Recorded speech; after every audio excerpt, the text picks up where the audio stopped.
Hi friends, நான் உங்கள் P Kamalesh 608A Bharathi academy Reddipatti Namakkal. நாம் இது வரைக்கும் ஒரு ஆண்டர்ப்ரனர்னால் என்ன, நாம் எப்படி ஒரு ஆண்டர்ப்ரனராக உருவாகுறதுங்கிறத பற்றி தான் பார்த்துருப்போம். இன்றைக்கி நாம் ஒரு ஆண்டர்ப்ரனருக்கு தேவையான தகுதிகள், எப்படி ஒரு ஆண்டர்ப்ரனர் ஒரு மக்கள்கிட்ட ரீச் ஆகுறாங்கிறத பற்றி தான் பார்க்க போகிறோம். என்னைக்கு போல் இன்றைக்கும் நாம் ஒரு குட்டி கதையை தான் பார்க்க போகிறோம். இந்த கதையில் ஒரு ஆண்டர்ப்ரனர் எப்படி மக்கள்கிட்ட ரீச் ஆகிறான், அதுக்கு அவன் யூஸ் பண்ண டாக்டிக்ஸ்லாம் என்னது, என்ன விலையில விட்டால் விற்பனையாகும், ஒரு ஆண்டர்ப்ரனருக்கு தேவையான தகுதிகளை பற்றி தான் பார்க்க போகிறோம். சரி வாங்க கடைக்குள்ளே போகலாம். ஒரு ஊரில் 2 ஃப்ரெண்ட்ஸ் இருக்காங்க. அந்த 2 ஃப்ரெண்ட்ஸ்க்கும் ஒரு ஆசை இருக்குது. என்னென்னா 2 பேருமே ஒரு சக்ஸஸ்ஃபுல் ஆண்டர்ப்ரனர் ஆகணும். அந்த 2 பேரில் ஒருத்தரோட தொழில் டாக்டிக்ஸ் என்னென்னா கம்மியான ரேட்டில் பொருட்களை வாங்கி அதிகமான விலையில விற்கணுங்கிறது. அதே மாதிரியே அவரும் செய்கிறாரு. அதனாலேயே அங்கே வர கஸ்டமர்ஸ் எல்லாம் ஏன் இது எவ்வளோ விலை அதிகமாக இருக்குன்னு கேட்குறாங்க. அதுக்கு அவரும் இது ரொம்ப குவாலிட்டியான பொருள் அப்படின்னு சொல்கிறாரு.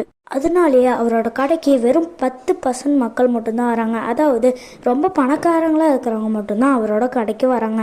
ஆனால் அவர் நஷ்டத்தில் போயிட்டாருன்னு சொல்ல முடியாது. ஏன்னா அந்த ஊர்லேயே அவர் தான் பொருட்களுக்கு அவ்வளோ விலை வாங்குறவர். அந்த 2 பேரில் இன்னொருத்தருக்கான தொழில் டாக்டிக்ஸ் என்னென்னா எல்லாத்துக்கும் எல்லாம் கிடைக்கணும்.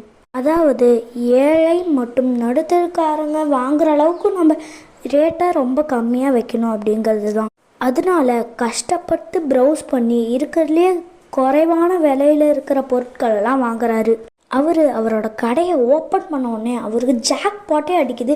அந்த அளவுக்கு அங்கே மக்கள் கூட்டம் கூடியிருக்கு. அவரோட கடைக்கு வந்த ஏழை நடுத்தரக்காரங்க யாருமே எந்த பொருளையும் வாங்காமல் போனதில்லை.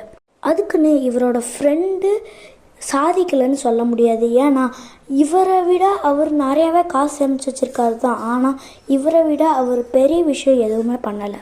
அதாவது இவரை விட அவர் ஒன்றும் பெருசாலாம் சாதிக்கலை. நாம் இந்த கதையில் மொத்தம் 2 ஆண்டர்ப்ரனர்ஷிப் பற்றி பார்த்துருப்போம். ஒருத்தர் மக்கள் மனதை எப்படி எளிதாக கவர்றதுனோ, இன்னொருத்தர் என்னென்ன தகுதி இருந்தால் மக்களை ஈஸியாக ரீச் பண்ணுறாங்கிறத கையாண்டிருக்காங்க.